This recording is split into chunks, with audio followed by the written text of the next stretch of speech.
Diyor opa, menda qabziyat juda ham kuchli. Maslahat bering, nima qilsam bo'ladi? Qaysi dorini ichay? Qabziyat umuman olganda ovqat hazm qilish sistemamizning butun sistemadagi muammo. Mana siz ichaklarimda, bitta ichak organimda muammo deyapsiz. Qaysidir dori ichsam ichim keladi deb. Lekin sizda o't qopingizda ham muammo bor. Sizda ovqat sistemangizda umuman oshqozon ichidagi kislotnostda ham muammo bor. Va yeyotgan ovqatlaringizni tahlil qilishimiz kerak. Kletchatkalar, ya'ni organizmda so'riladigan, so'rilmaydigan qo'pol kletchatkalar обязательно kerak. Bu kerak muhim. Shuning uchun ham hech qachon bitta dori bilan qaysidir organdagi muammoni yo'qotib bo'lmaydi. Albatta tahlil qilib ko'rish kerak. Ovqat hazm qilish sistemasida bir necha organlar kiradi. Mana shu bir necha organlar hisobiga bizda ich qotish kelib chiqadi.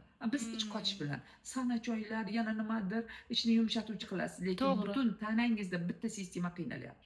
Bu sistema yaxshi ishlamasa, ichakda so'rilayotgan vitaminlar ham kamayib ketaveradi.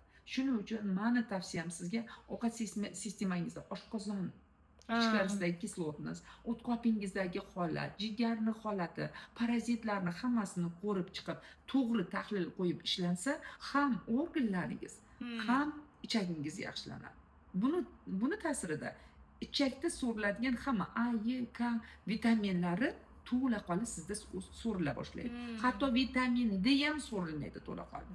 Suyaklaringizda muammo kelib chiqadi boshlaydi. Shuning uchun qabziyat bu bitta organda kasallik emas. Butun ovqat hazm qilish sistemasining kasalligi.